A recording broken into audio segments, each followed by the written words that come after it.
Hi everyone, the Island Stag here. Welcome to another video. Today I wanted to have a look at an email that I've just received from the Royal Mint regarding the 2025 Sovereign for next year. So for those of you that haven't got the email, I'm going to show you briefly the email that I've received from them. So as you can see from the top of the email, they're making reference to the 1825 Sovereign in this with the sort of shield and crown design. So what they're going to be doing for next year's Sovereign is what I presume is going to be a copy of that shield design with the George and the Dragon design as well. So it'll be another special year Sovereign, which it is what it is, I guess, in that regard. But just going back to the email quickly before I go into that. So they're going to be changing the way that, or the things that they're going to be releasing for next year for the 2025 Sovereign. So this line I find quite interesting as well.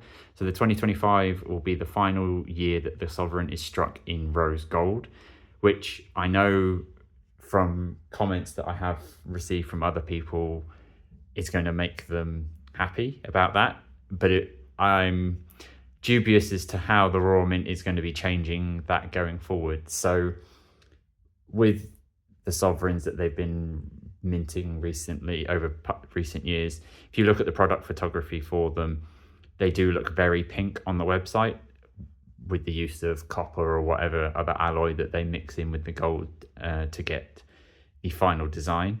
So as you can see from this 2022 coin in person, it does not look that pink compared to the product photography. But if I take one of these older Sovereigns, say from 1914, for example, and then if you look at the hue of the coins in comparison, the 1914 is a lot more yellow in color based on the fact that this is mixed with silver as opposed to the sort of copper mix that they have at the moment. So it will be interesting to see if the Royal Mint is going back down this route and going to silver, or if they're going back to another mixture perhaps.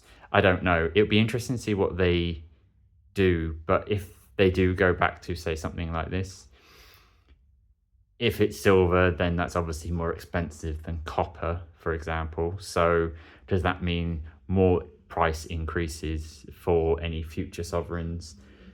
They've gone up in price drastically over the last few years to an astronomical amount, in my opinion. So, for example, I think when this one came out, this was £585, and I think the 2024 versions were 795 or something along those lines. I'm not 100% sure of the amounts, but still crazy increases. But anyway, back to the email. So they're going to be paying homage to the royal arms, as I said, that will be appearing on the coin for next year. They also have stated that they're going to be releasing silver Sovereigns.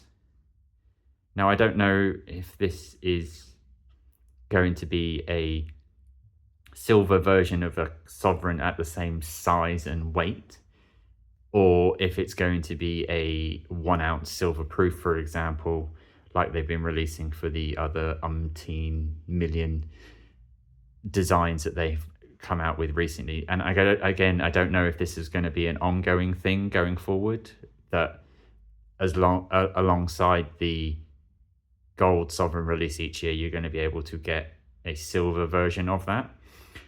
I can understand why the Royal Mint has done this. It gives people, I guess, an easier entry point into owning the Sovereign design. If it's made out of silver, a 1 ounce silver coin at whatever the Royal Mint charges now, £110, is cheaper than buying, say, a proof Sovereign at £800. So I can understand why they're doing it from that point of view, but I'm not sure if it's necessarily a good thing, diluting the Sovereign brand or name, as it were, into other coinage like this silver coin. So as you can see, I presume this is a mocked up example of what the 2025 will look like. So it'll be this the normal George and the Dragon on one side and the Royal Arms on the other, paying homage to this 1825 coin here. So that's kind of, in a nutshell, what they've sent around. There'll obviously be the normal rigmarole of different proof sovereign sizes, I would presume. So the half, the full, the 3 coin set, the 4 coin set, the 5 coin set, which will have the quintuple, which I'm sure will be very popular if, again, you have this design on the front of it. But I'm just not sure about having another special year sovereign. So the way that they've been releasing sovereigns over the last couple of years, it seems like they're trying to make every year a special year, which then, if every year is a special year, nothing's a special year, if you catch my meaning. So this, for example, the 2023 one was the first one that had King Charles on it and used the crowned portrait as opposed to the normal portrait that's on the sort of bullion coins. So that was marketed as a kind of special year sovereign. You had the memorial sovereign the year before for 2022. And then before that, obviously the Queen's Platinum Jubilee coin in 2022 as well. So yeah, the last 3 sovereign releases have all been special year sovereigns.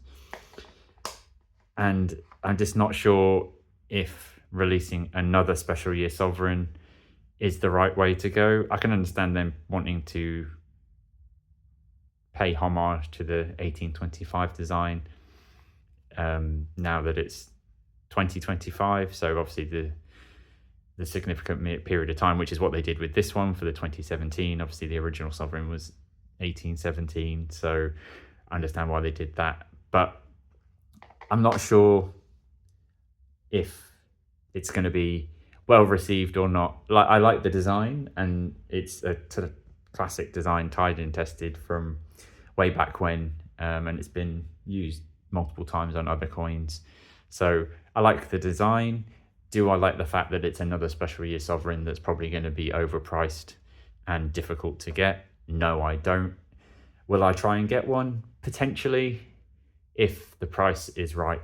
So as I said, like, these coins have gone up drastically in price over the last few years. So this one that was expensive enough compared to this one, which was also expensive when it came out, and with inflation, etc., I'm sure the Royal Mint's just going to bump the prices up yet again, as they seem to do every 3 months for whatever reason. But let me know your thoughts down below, what you think of the design of next year's sovereign, whether you think having the silver version is also a good idea, and whether you think it's going to be well received. Will you be buying one, depending on prices, etc.? Let me know your thoughts and comments down below. Thanks very much again for watching, and I'll catch you all on the next one. Cheers.